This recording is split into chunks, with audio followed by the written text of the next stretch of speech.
Oh, I always like to get a sort of natural break in the music. I hate to interrupt the band. They're doing such a great job. Ah, goodness gracious, how is everyone doing today?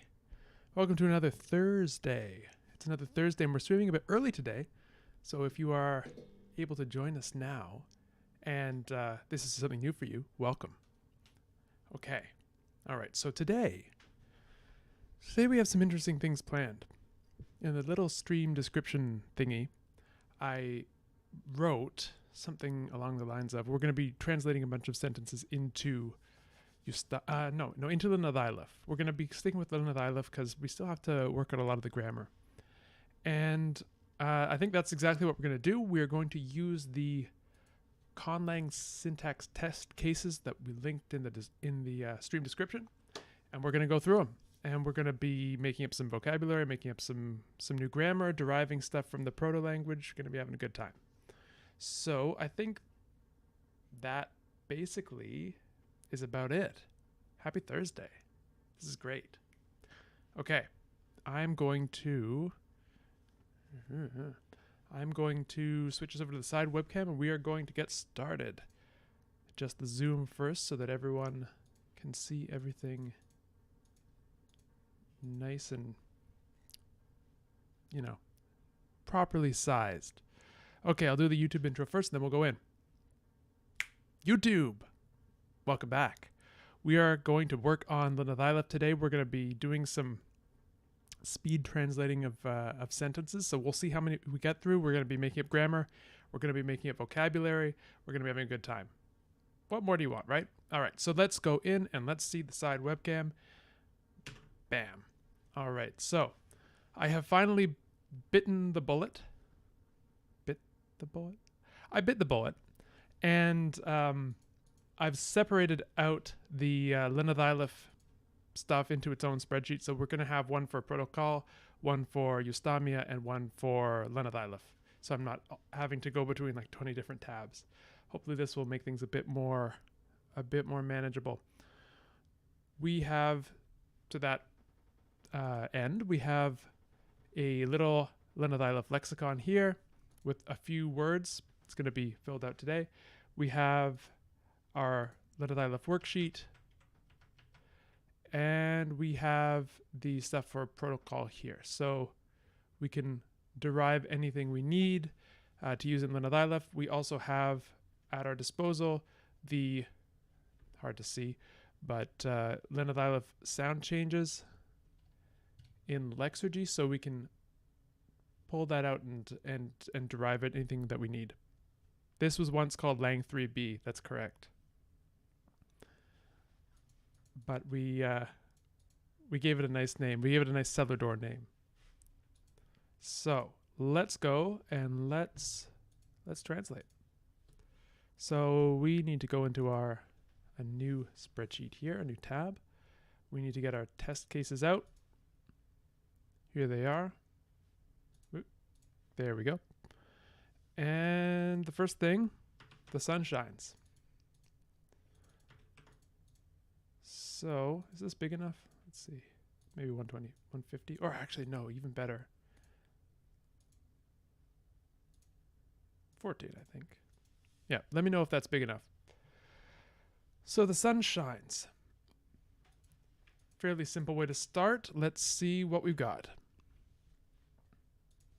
So this is an SOV language. Actually, no, wait. Lenethailef is an SVO language. Not that it matters here, the difference between the two particularly, because we don't have an object, but this is going to come out with something like sun, shine, and then some verbal morphology. I think the predicative ending. Let's see if we have the vocabulary for it. This could be somewhere in here. I think we have it. Do we have a word for sun? We do. Masafa. That's the proto word anyway. So let's go in and let's start deriving. I feel a sneeze coming on. It may happen. I'm going to be ready on the mute. Wait, they say look up at a light, right? When you're about to sneeze. Oh, it works. Okay. Masafa. So what is Masafa going to give us? It's going to give us mas. I think we may have known that already. In the nominative case, which has zero marking. So this gives us mas, and then do we have a word for shine? We don't have a word for shine specifically, but we have a word for to be bright or white, which is actually the origin of the word for sun. We could use that. We could use either masa, this root, or we could use masala.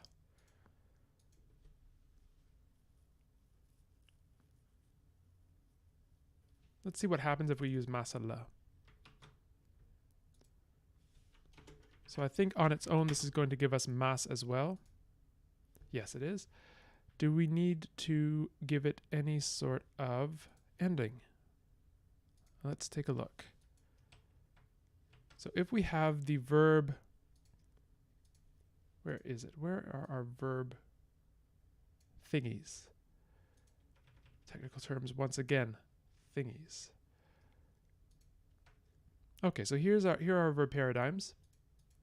No, there's no ending for the predicative form, so that's good. But just because we can make our, where is it? Where did I put that thing? I remember I made a special. Yes, here it is. So the verb form generator. So we can take masala, generate the whole verbal paradigm. So this is a schwa stem verb. Then we take it and put it all into Lexergy. And then, fingers crossed, this will give us something interesting, which you cannot see because it's just off screen. But there you go. So we have, in Lenethailef, as a review, we have usually 3 stems for each verb and for each noun, based on the precise placement of the stress as the language developed from protocol. And vowels got lost, vowels coalesced. We had different interesting things happen in that regard. So we have something like masalachupa, this achu, through a variety of sound changes, coalesces into something like oo, a long oo, which then attracts the stress. So then we have something like masalupa, schwas drop out. In the end, we get something like masloof. But in the case of masala, we have the schwas dropping out early, and then the only place for the stress to go is on the first syllable. So we have alternations like mas versus masloof. And then we have other cases like this one, masilasu. So we have anti-penultimate stress in protocol. And here, because of that, the stress stays on the second syllable, which then de-schwas and becomes e. So we have mazels. So we have this three-way kind of alternation in verb roots and noun roots in call, in Lenethailef, where it all depends on what syllable ended up getting the stress. So the three forms for this verb are mas, mazlu, mas, mazl, and mazel. So that's kind of the situation here. So if we just kept this as is, it would be mas, which I don't know. I don't particularly like the way that has turned out. I think I'd like something else to come out of this rather than just having an identical word for sun and shine. So let's see what we have to work with. Show me my tabs, please. There we go. Proto-lexicon. So maybe we can say something like gives brightness or something like that. We can have a fossilized OV structure that turns into just a verb in the descendant language. I'll show you what I mean in a second. That might be vague. Give. Chako. Great. We can use this. Yeah, we do have some light verbs, or at least some things that I think we could use as light verbs. One of them is, we have some give, we have some do. Where is it?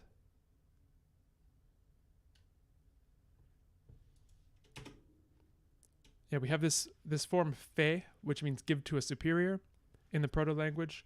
In Eustamia, it just is the word for give. Then we have in the proto-language, we have quo, which is a word for give, which in Eustamia becomes ku, the preposition. Or is it a postposition in Eustamia? I forget. Anyway, so these are things that we can use, but I think in this case, we have this great word chako, which means to give off or emit. So if we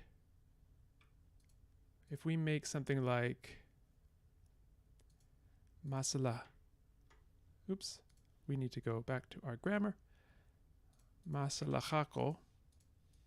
And I believe this is actually what happens in Eustamia as well. So we could probably push this construction all the way back to protocol. We get maslak. Maslak as the verb. I kind of like that. So maslak. I think that works. So let's scoot this over into the Romanization. So the Romanization, mostly self-explanatory. A few things that are perhaps unexpected. E is schwa. When the form e occurs, it's I'll show you an example. It's like this. So this is enum with that little umlaut symbol over it. And this is also used for y and ö, as you can see here. So euch, ich, enum. That's how you read those. And then the other thing that's maybe counterintuitive is that fricatives have allophonic intervocalic voicing. So when you see an F in between vowels, it's pronounced as a V. So something like this would be even, even, Ivan. That's basically it with the romanization. We use C instead of K and CH instead of KH for K and Ch for the velars because it looks cool. All right, so then what is next? Let's go back to our sentence. We have this verb Maslak. Mas Maslak. I can get behind that. So this gives us a new word in our lexicon. Actually, two. We have mas. So I will put it in some semblance of order here. Mas. And then we have the stem musl. And then we have the stem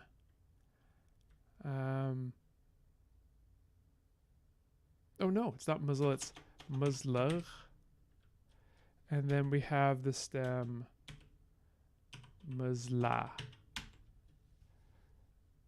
Maslak. I think that's it. Maslak.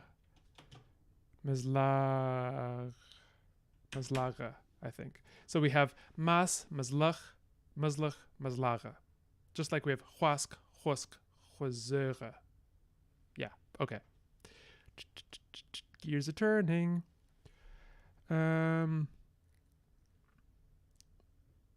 If we're using verb constructions in the proto, yeah. So if there are light verb constructions in the proto language, we could fossilize the nominal morphology onto the verb as well. So that would require us to use the accusative, which would look like, what is our accusative in this? It's uque. So now let's see what happens with that if we do that. Masala uque.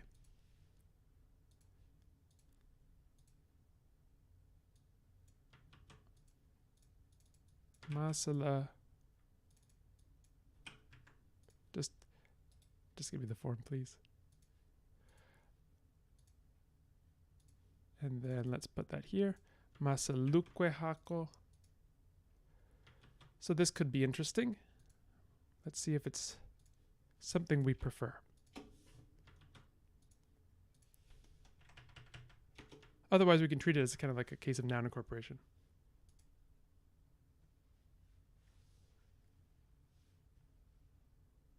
So here we get mazlarech, mazlarof, mazlararet, mazlarech, mazlarech, mazlarush. Yeah, I don't know. Let me ponder this for 1 second. I'm going to I think I'm actually going to sneeze, so I will mute and go on be right back. Enjoy the band.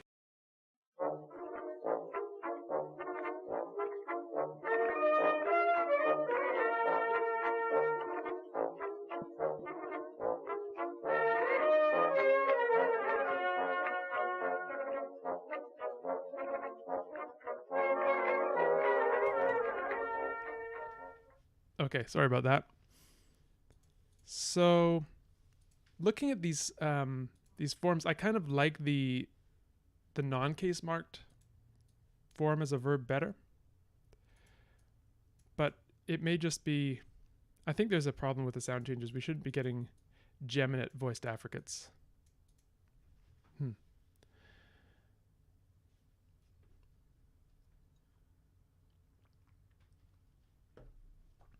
Okay.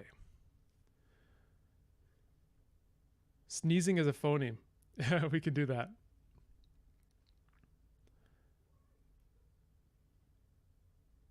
Okay. So let's go with Maslak for now. And let's put that in here. So we have as our forms, we have Maslak,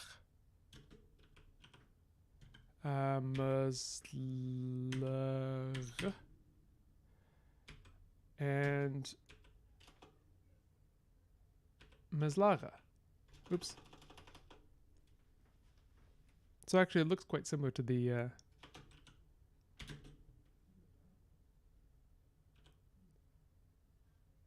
Oh no, am I just rewriting the same thing? Yeah, I am. Okay. Sorry. Maslak, Maslak, Maslaga.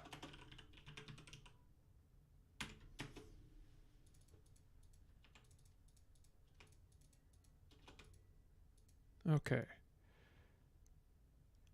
I think I'm going to need to go back to the paradigms here because I'm getting a bit confused. I'm confusing myself. Wouldn't be the first time. All right, so then we have Masalachaku. So this is an U stem, which we haven't actually done yet. So it's a good opportunity for us to try that.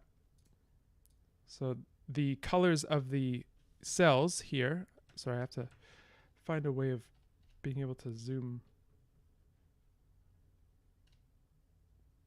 There we go. The colors of the cells here correspond to the three stems. So it's, if we saw in the lexicon, we saw huask, husk, huzere. This is the noun, but it works the same way.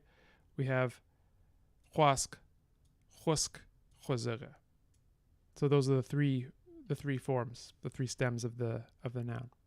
So let's do our work with the U stem verbs. So the U stem verbs look like maslach. And let's take our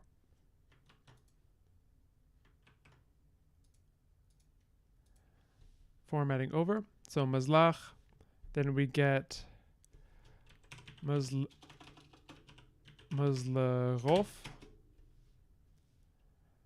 maslaret. Actually, there's a question as to how much is the stem and how much is the verb. Or sorry, how much is the stem and how much is the ending.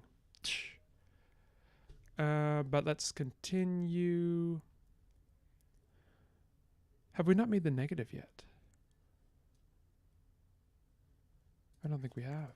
Okay, I have to do that. I have to do that now because that's something we just came up with at the end later. So instead of nothing, we have... What did we have for the negative? We decided on something. It was new, I think. So let's... and I'm making mistakes left and right today. Apologies to all of you who are watching. This is not an U stem, this is an O stem. Okay, so let's try and rectify all of this before things get too out of hand. Let's make the changes with the negative. Okay, here we go, finally. Okay, I think we're on the right path now. So, maslach, maslarof, maslaret, maslaren, maslaresh. Where is a umlaut that I can? Maslaresh, maslarok, maslares, maslarok,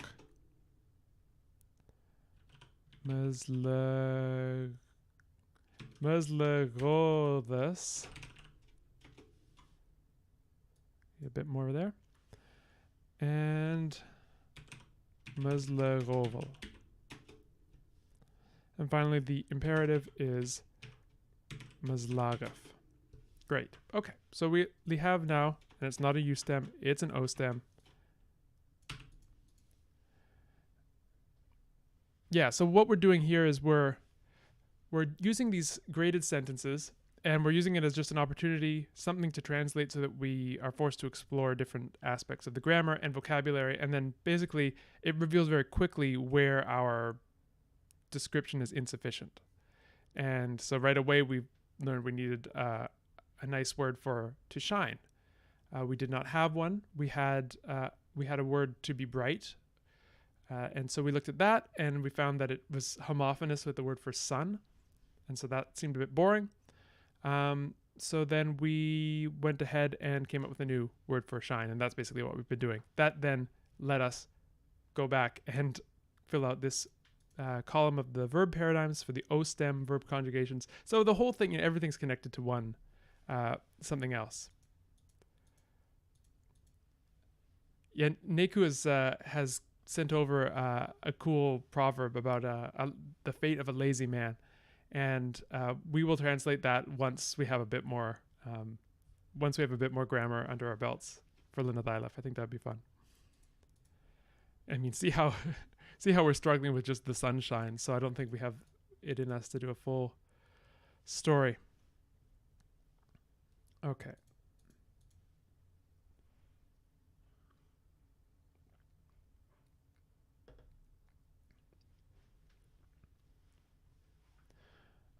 Sutton is put in. Oh yeah, this is what you were talking about last week, Sutton, isn't it? This incorporated passive structure that comes from the word for self. Yeah, that's an interesting one. So this would be now I'm trying to reconstruct this in my head from last time.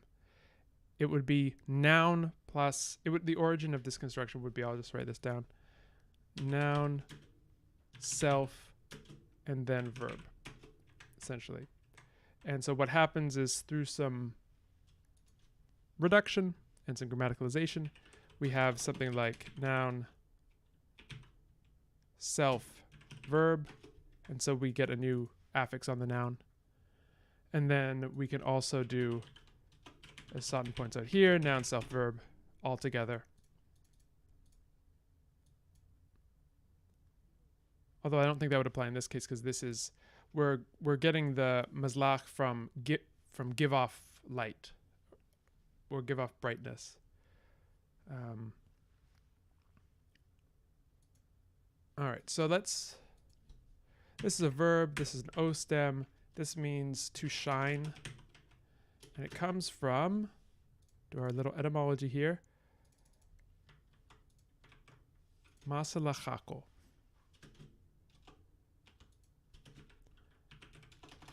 Give off light or emit light. Great. And then for this, I think this is meant to be our word for sun, masala. So we can take masala, and actually I think we already have that in our, don't we? No, we don't. Okay, well, let's find the principal parts for masala before we move on. And then we'll have got through one sentence. Fast. This is a speed run, remember. Okay, masala.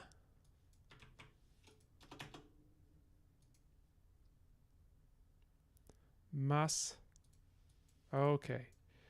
So masala is a schwa stem noun. So let's cue up a schwa in the clipboard so we can mas, and it looks like muzzle and mazel. Going to need that e umlaut. Sun comes from masala, which means sun in the proto language as well. Good. Actually, it doesn't mean sun in the proto language. What does it mean in the proto language? Masala. Oh, bright or white. Oh, okay. Oh, it's masafa that is sun. Hello. Come on, Colin. Keep it together here. So masafa. And that ends up looking like what in the descendant language? In Lenethailef. That ends up looking like mas. Okay, so then we have mas, musf, and mazeva. Great. Let's just get that e umlaut. And then this is also an a stem noun. Okay, I think that's enough of me staring at that screen. I'm catching up on the chat. Mazel. Yeah. Maybe the oops. Asafa. Maybe the it's lucky to be. There you go. Maybe it's lucky to be shining. Okay, so all right. Sentence 1 done.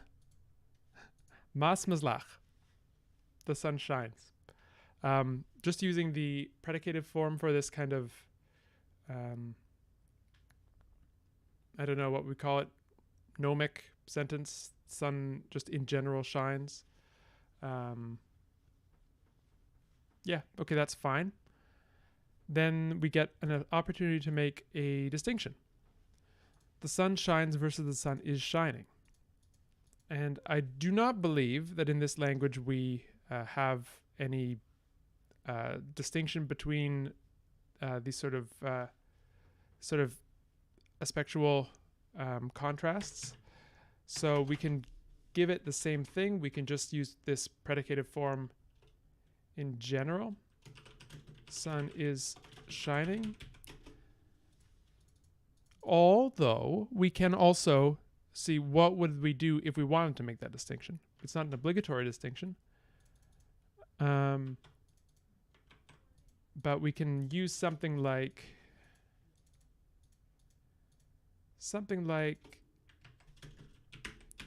we can use the verb to go, something like this, to get at this distinction between the sun shines as a sort of general truth and the sun is shining at this moment. So maybe we can use something like, I think we have to use the continuative form of to shine. And we're just using this kind of grammaticalized go construction. That might not be the one we land on, but let's just explore what the difference could be. Especially we need to have the continuative form of the, where is it? So we need Maslak. So one day I'll remember where everything is. Maslak, and then we need the predicative form of to go. Do we have that verb? Do we have that verb? And why can I never find the tabs? To go. We have to go through, but we don't have, we have to go across, but we don't have to go. So this is probably something that we want. What do we need? What can we do? We just need a new root. All right, well, let's make a very short root for to go. This is going to be irregular. Let's do something like, what should we do? Maybe something like,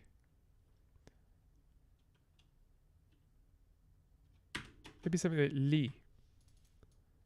Li. If we use li for to go, will my Lexergy rules be able to handle it? Let's find out. And we have to go back to the grammar section. And then we have to put it into the verb form generator. So then we get li, lichupalita, linu, liachwe, liokwe, lisu, lichukwa, litochwe, lifalo, lifa. I realized I was sort of going through all of them, and I just thought I have to commit to this. All right, so then let's see. Fingers crossed, will it work? Okay, it will. Ooh, and it's nice. Li, leaf, leet, lean, leash, leek, lease, leek, leathus, leavel, leaf. So then the predicative form would be li. So then we get maslerofli. Yeah, that works. Something like that.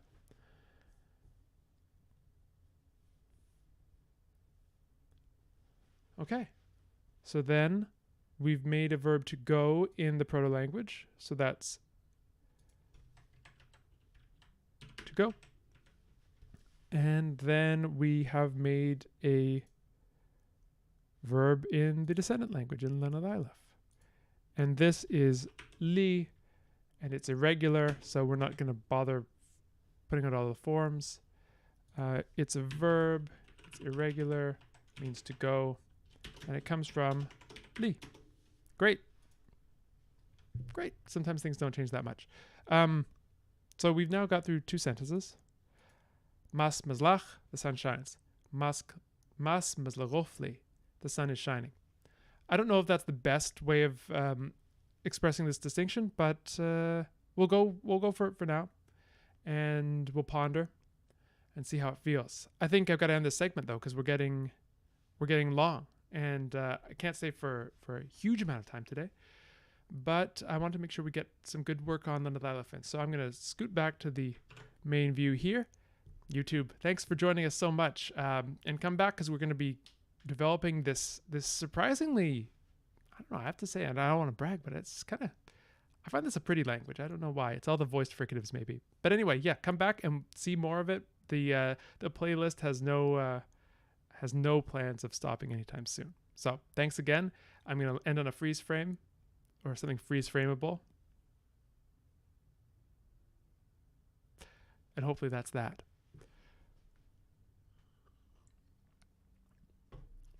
Yeah, Raven asks, are we concerned with if the verb is static or dynamic? That's a good question.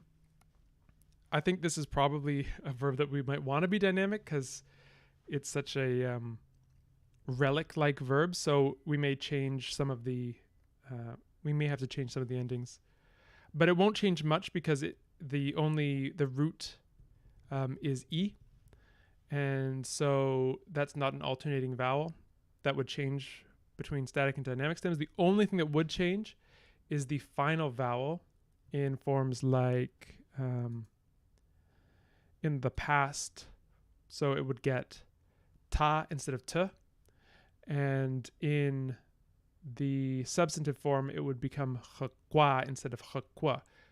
But because all final vowels are just deleted wholesale in Lenethailef, it's not going to end up mattering. So that's one where we actually don't need to worry for Lenethailef, at least if it's static or dynamic. But that's an excellent point. And thank you for remembering that bizarre bit of morphology. Great. So I think we should just jump back in and do a bit more. And maybe we can fill out those verb charts a little bit more. So back to the YouTube thing. YouTube? Is that you? YouTube, I got to show you this. We've been working on Lenethailef again. We've been trying to translate some sentences. I meant it to be a speed run. I've only gotten through 2 so far. Let's see how much we can do in this video. All right, let's go in. Let's back to the side webcam. So here are our 2 sentences so far. Mas Maslak and Mas Maslagofli. Now we need to talk more about suns shining and all that good jazz. So number 3, ooh, I didn't know about that. It's a nice website. Okay, sorry. Don't get distracted, Colin. Eyes on the prize. The sun shone. Number 3, the sun shone. So do we have tense marking in this language? I believe we do.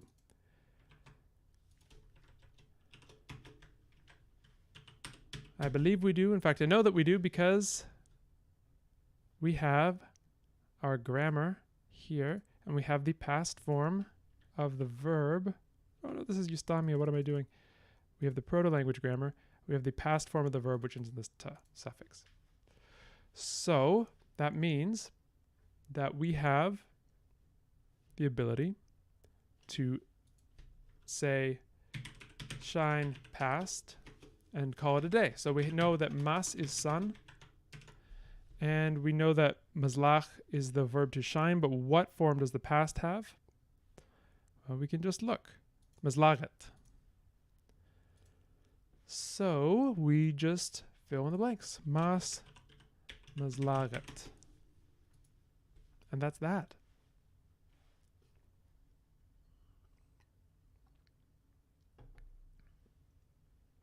Okay. That was easy. Okay, we're picking up the pace now. This is great. The sun will shine. This is really putting the tense and aspect system of the language through its paces. And to be totally honest, I haven't thought a great deal about that, so this is a great opportunity for us to look at that. The sun will shine. Now, we do not have a future, an explicit future tense marker. We do have the presumptive verb form, which corresponds to meanings like let's do something, like a hortative, or a something like the adverbial meaning of probably. It also has this intend to meaning, so I could imagine this becoming semantically, well, I think future is encoded in this already, but I could see it being semantically bleached into Lenethailef as just a future marker, and then there are other ways of saying let's or probably. Maybe that's something we want to explore. So let's look at what the form would be. So sun, shine, and we'll just call it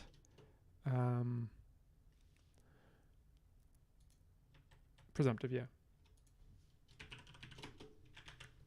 We may just retcon, no, not retcon, but we may say that this is a future at some point, but I think this is the best tool that we have to express that meaning. So let's take a look at our, where is it? Our worksheet. And presumptive is Maslak.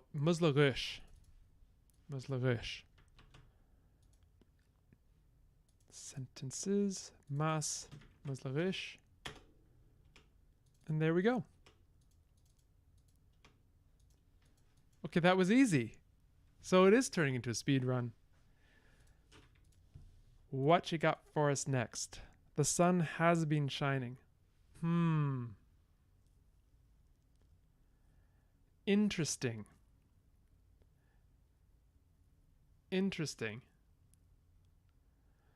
Okay.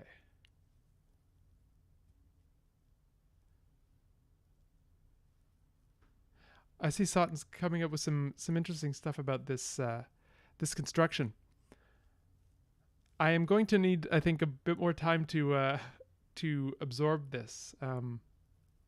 Maybe you could write something up about it on Discord, sort of like if you have time, if you have a chance, and then I can take a look at it when I'm not. My focus isn't split across a few different things. Looks interesting though. Deriving a nomic and encoded distinction by case alternation. That sounds like fun. Nomic means talking about general truths, like things like proverbs, like birds of a feather flock together. That use of the present is called the nomic present in English, at least. Other languages use different forms for that. And encodative is referring to situations where the verb is beginning, something starting to happen. So you can think of it as starting to X. See, I'm trying to do that thing where I define the technical terms as they come up. For those who are watching along and have no idea what I'm saying. Okay, so then the sun has been shining. So this kind of perfect, this is the English perfect, has been, perfect progressive. And let's focus on this perfect. The meaning is sort of past action with continued relevance to the present. This seems like something that I don't really care about for Lenethailef. So maybe what we can do is express this more or less as the sun was shining rather than the sun has been shining. And we can just, instead of having go pred, we have go past. And just say the sun was shining. All right, what are you doing to me? So we need to find what the past tense of li is, and it's lit.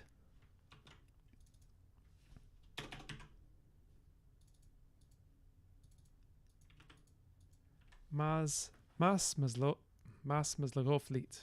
works, I think. All right, we got a nice paradigm here. What else are we gonna do? Can you imagine what I would be capable of if I had like 6 monitors up here? This would be amazing. That's leet. I agree. The sun is shining again. So this is sort of getting it, if we're grammaticalizing this notion of again. We are not. So let's get our the sun is shining and just make it an adverb meaning again. I think that's the best way to do it. And since we're becoming more of an SOV language, or sorry, SVO language, I don't feel such a need to stick all of these modifiers before the verb. I'd have to revisit the word order correlations to see if there's anything in particular about these kinds of adverbials and where they should sit in this kind of transitional language like Lenethailef that's somewhat SVO, somewhat SOV. But let's explore a few options and see what feels right. Sometimes that's just the best way to start. So we need a word for again. And I don't think we have one. Nope, that is not anything. Again, no. Do we have something like new? No. Okay, so I think we just need a new root. So what are we gonna do? Let's come up with a new root. What do we have in this language? We have F. We could do something like falane again. Just put it there and see what it comes out as. Probably just fallen. Oh no, right, we have some fun stuff going on here.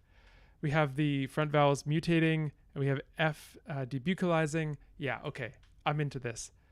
Hylan.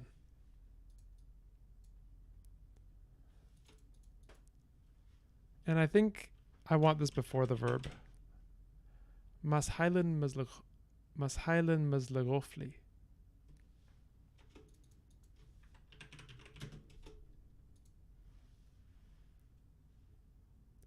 Mashylan mazlagofli. The proto word structure, let's see if we can get some. So we actually don't have the proto languages phonology written out anywhere, which we really should. But basically it's CV, rigid CV structure. Vowels are a, e, I, o, u, schwa. I'm going to write down on my to-do list, come up with a little chart for this so that I can show it in the videos. But basically what it looks like is proto-grammar. Let's see if we can find a spot. We don't need that anymore. So we have a, e, I, o, u, schwa. So those are our vowels. Nope. What the heck is happening? Oh, I really detest working on Windows machines. Soon that will be over. All these shortcuts that do things that I've never. Okay. Yeah, I know I'm bad at this. Where on earth did it go? Okay, here we go. Vowels, consonants. And so we can sort of work backwards from the Lenethailef. I'm just going to do this now because I think we need it. Or sorry, from the Eustamia grammar.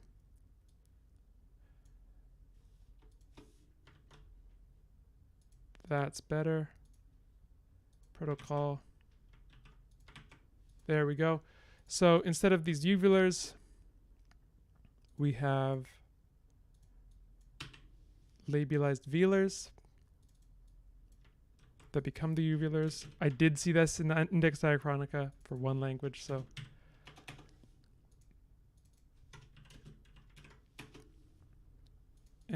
then this, we have the 5 vowels. Actually, we have a 6 vowel system. And the syllable structure is CV. And there's also a constraint that says morphemes must have fewer than 4 syllables. And that's it. That's the phonology of protocol.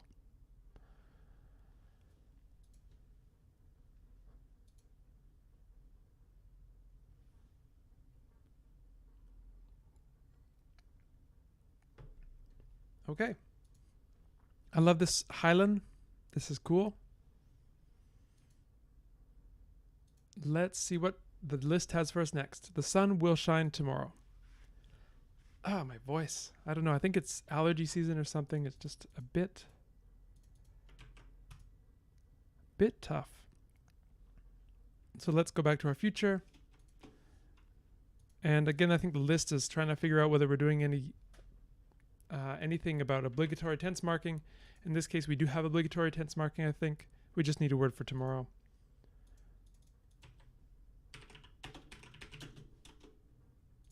Oops. So this looks like present. I don't know. How can we presumptive like that? And you can't see anything. Apologies. Yeah, so maslak. We just need a word for tomorrow. I doubt we have anything like that. Proto-lexicon. But do we have a word like morning? That's often a way of getting tomorrow. Nope. All right, well, let's just coin a new root. Go back to the grammar. What can we come up with? Chat, help me. If you would like if you have an idea for a word for tomorrow, which could also mean morning, it's a common polysemy, just dump it in the chat and we'll put something in. Protopitive tipai. Yes, okay, you found it in Index Diachronica. Yeah, I don't know. I was just sort of casting about for a way to get uvulars, and that was something I found. I thought that's a bit strange, but let's go with it. Pachotu. Okay, let's make pachotu the word for tomorrow. And let's make it the word for morning as well, because I like that. Proto-lexicon, pachotu, morning, tomorrow. Tomorrow. Okay, pachotu. And let's do some sound changes. Oops, again, misclicks. It's a good thing I'm not a... Oh. Fureth. Yeah, okay. Fureth. So we have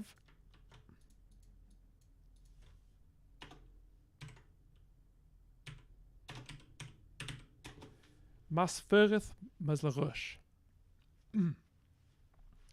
Yeah, my voice is running out of steam here. See how much more I can do.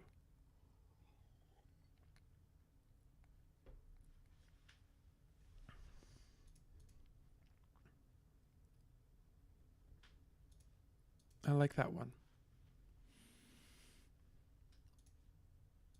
Okay, the sun shines brightly.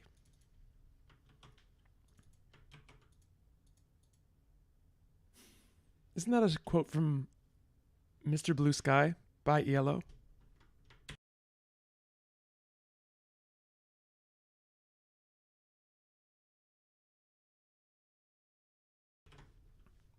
That might be a niche reference. Anyway, so the sun shines brightly. Let's go back to where the sun shines as our base. And that's a good song, isn't it? I'm going to listen to that later. That whole album, Out of the Blue, is a very good album. Okay, so I think we need something like... I think we're going to put these beforehand. This is just the thing that looks feels right to me. We have a word for bright. It's going to look a lot like sunshine and sun and shine, but they're all morphologically related. And let's, yeah, we can use masala again. This is one of these things that makes sense in English, but doesn't really make sense to say in this language. It's like the sun shines in a shining manner. But it seems a bit redundant. But let's just go with it for now. Do we have a verb form that we can press into service as in this way? I don't think so. So let's take a look at, I'm going to take a look at some grammaticalization, excuse me. And let's see some fine sources of manner adverbials. Manner adverbials. Comitative and instrument. Okay, so we can do something like nominalizing this verb and then using an instrumental marker on it. I think that's what we'll do. So we need then what do we need? So we're going to need the substantive form Maslak.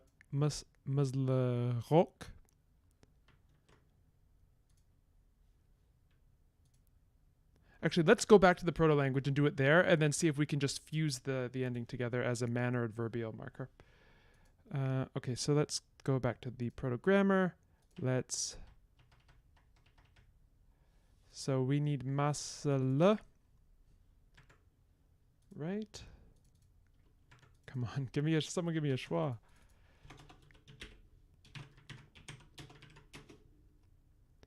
So then we need the substantive masalacha kwa, and then we go over here to the noun form generator, masalacha kwa mu. And that is what we are going to use, maybe. Okay.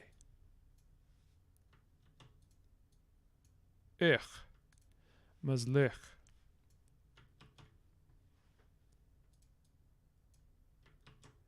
So we may actually give ourselves a, oops, you can't see that.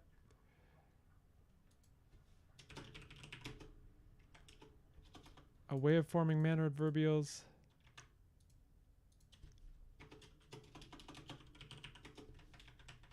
And it's going to look like I think.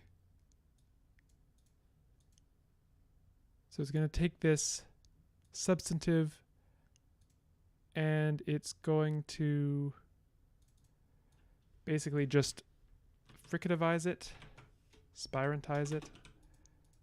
So it looks like this. It's a blue form, so a B stem. There we go. So then we could predict that the A stem would have something like samanech. The A stem would have something like tenloch, something like that. I'd have to go through it, but I think that's the general gist. So this is good. So if we wanted to use this form, I see that there's some nice alternatives in the chat, which I will return to shortly. But we could use something like maslach.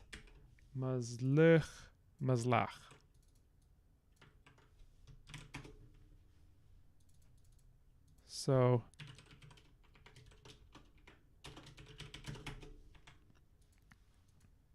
oops, off screen there, sorry. Yeah, okay, so that's good. Feel free, use it. It's your idea. Oh, are we getting Arabic vibes? That's really cool. The sun shines a bright shining. Oh, yeah. I have seen this in... correct me if I'm wrong, but I have seen this in the Semitic component of Yiddish occasionally. Cool. I do not know a ton about Semitic whatsoever. I know very little. But that is something that I recall hearing about.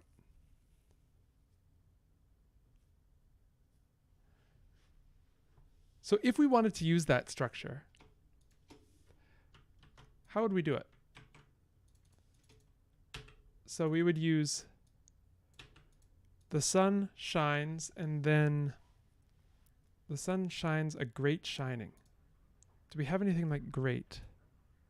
Or where's our lexicon? Or big? Okay, I think we need a morpheme for great or big. So if the chat has any thoughts, I'm all ears. I'm going to bring us back to the phonology. There we go. Hopefully relatively short.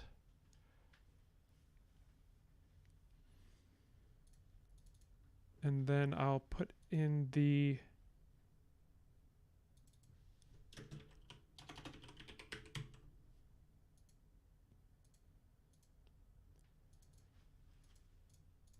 so the sun shines a great shining.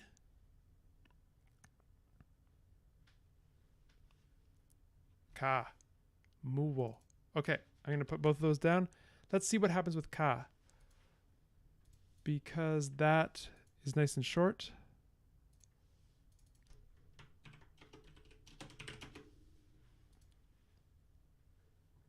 And mita. Sorry, I know I'm not getting all of them. Suit. Suit, we don't have long vowels in the proto-language, but we could do something like suhut, which would give us the same thing.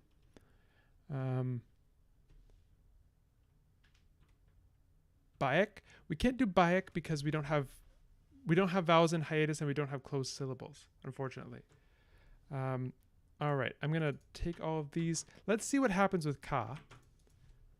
Big, great, and we'll use the other roots for other things that come up. So let's go back to our grammar. Let's go back to our verb form generator. Ka. Maybe we're going to want this one to be a dynamic verb, but for now, let's just use it as a static verb. If that means nothing to you, don't worry about it. That's a protocol deep cut. Oh, yeah, you're right. Suhud also needs something else. Okay, I'll get back to that in a second. This is great. So we have ka, and we need to look at the worksheet to see which form is the attributive. It's the one that ends in S, so kas. Perfect. And then there's one more thing we need to do. We need to put this nominalized form into the accusative case. So sentences. Mas, maslach, kas.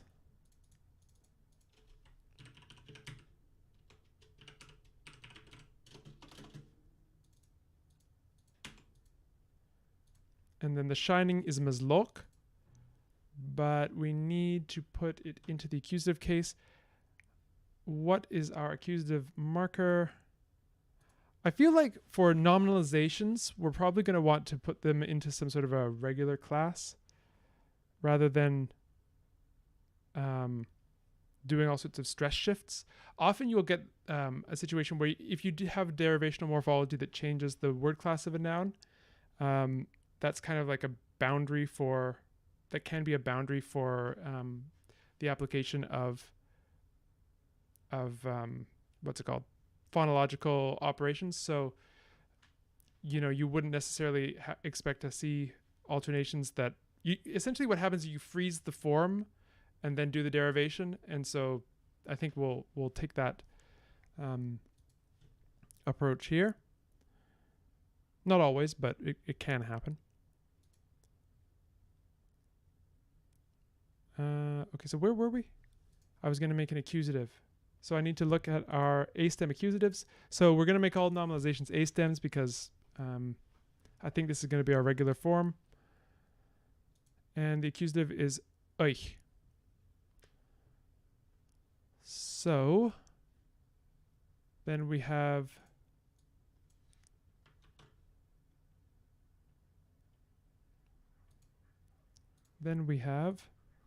something like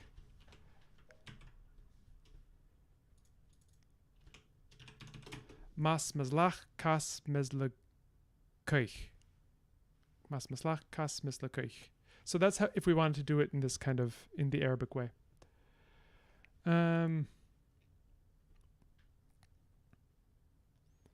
Yes. Okay. Let me just return to that proto-lexicon. Thank you, chat, for keeping me following my own rules. So instead of suchut, we'd have suchut.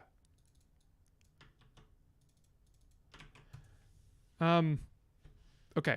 I think I'm gonna put in a cut here, and then we'll just do maybe just a little chat afterwards, because I don't know how much longer I can speak for. I gotta do the things that they tell me to do.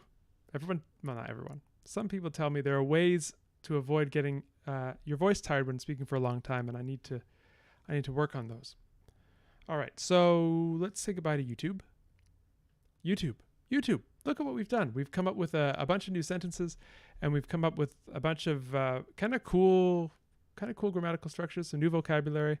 This is the day-to-day, you know? This is how it goes with Conlang. So I'm very glad you could join us for it. Come back and see some more when we got it available, and it'll be coming to you soon. I don't have any doubt of that. So until next time, what's my freeze frame going to be?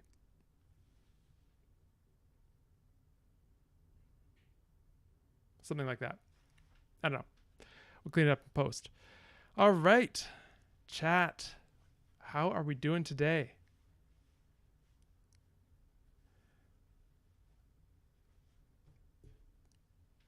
Yeah, I think we pulled it out of the fire in the end. We pulled the run out of the fire in the end once we'd come up with our conjugation for the O-stem verbs.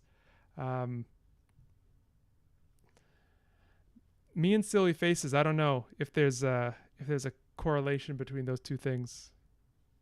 You, the viewer, decide. Yeah, it's tough. I don't know. I gotta work on this vocal stamina thing.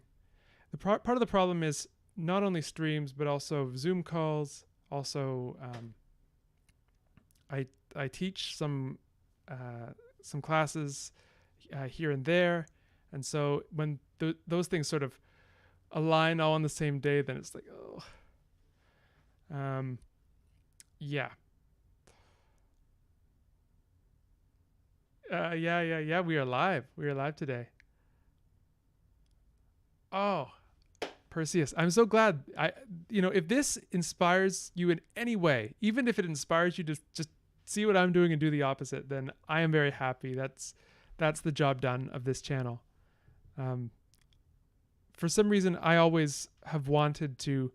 I've always felt that the best way to learn is kind of to look over someone's shoulder as they're doing something, and then you can sort of see a different, well, depending on where you are in your sort of journey in the skill or the practice, you can either see, you can connect the sort of the theoretical stuff you've heard about to actual day-to-day work. You can, if you're farther along and you have your own methods already, you can see a different set of methods and see where maybe some of your, some of the things that you're not as comfortable with, the other person might be, and vice versa, and which is why I'm really happy to have all of you in the chat and giving such great suggestions. It's very enjoyable for me. So I'm endlessly thankful that you come to join as often as you do, and it's really great to see some faces that, well, not faces, I guess mine's the only face that I see, but some names at least that that that have been coming back for a while, and to see those of you who are on Discord. And by the way, I'll do the little plug for Discord. Lucy doesn't even have to ask me today. But if you're not on the Discord, we have a Discord that's full of a lot of friendly people that help each other with Lexergy, among other things, and send great resources. So this is the good stuff. So the link for that is in the description, and you can come and join. I'll tell you what's going on next week, which is going to be a fun one. Next week we have a what's best called a historical conlanging challenge. So we've on our Discord we have 3 groups who have been working on languages. The first group is going to present to me unseen. This is my first time seeing it. A set of related languages, and then on stream live next Tuesday, I, with the help of chat, am going to be attempting a reconstruction. So we're going to be doing sort of practical historical linguistics with conlangs. It's going to be fun. And I am told that it's going to be an extremely challenging one. So I'm going to need all the help the chat can give. We're going to just try and do it in 2 hours, start to finish. Whatever we can accomplish, we're going to do. And then we're going to do group 2s next month and group 3s either later in April or early May. We have a date for group B, which is April 12th. Yeah, April 12th, right? I believe group B has some truly dastardly things in store for us. So as does group A. I think everyone's basically been scheming. So I look forward to that. Maybe I'm a glutton for punishment, but we'll see. Oh, wow. It's all good. If you once you've seen the Armenian sound change, the famous one, the dua to yerk, I believe it is, which, once you've seen that, you just don't believe in unnatural sound changes anymore. Like, there's no such thing. They're all natural. It's all good. Oh my goodness. I cannot wait. So anyway, that's going to be happening next week. So it means we're going to be doing a little bit of a break from our ongoing projects. The other thing that's going on, and I don't know if I mentioned this, is I'm going to be traveling starting next month. Very start of next month, I'm going to be traveling. So you will see the streams still, but from a different location as I'm on the move. And so fingers crossed that the setup on the laptop works just as well. But yes, there will still be streams, definitely on Tuesdays, maybe not on Thursdays, depending on what's going on when I get there. But it's going to be good. There's going to be 1 week where I'm going to be internetless. So to tide you over, we will be releasing more edited videos on that week. But otherwise, shouldn't affect too much of what's going on. I'm going to Peru. So there's going to be a good week where I am at high altitudes and cannot be guaranteed access to internet. So that's going to be fun. So that's about it from me. It's been a long time. I have not traveled since before all the unfortunateness, and I'm sort of making up for lost time. So it's going to be fun. But yeah, so I don't know what it's going to look like. I have half a mind to take a photo of this background and then just green screen it. And so you might not be able to tell. But yeah, it is all good. Yeah, DS Peru. It's going to be, I'm going by airboat.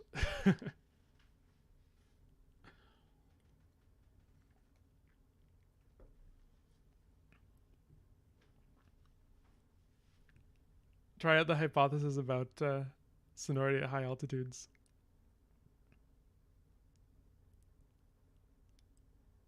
Yeah, we're going to have fun with... someone actually asked me recently, shout out to Gustavo, if he's watching, if this was a green screen. And this is not a green screen. This is all This is all real. I mean, that proves it, right? I can take out the books. You know, want to learn Sanskrit?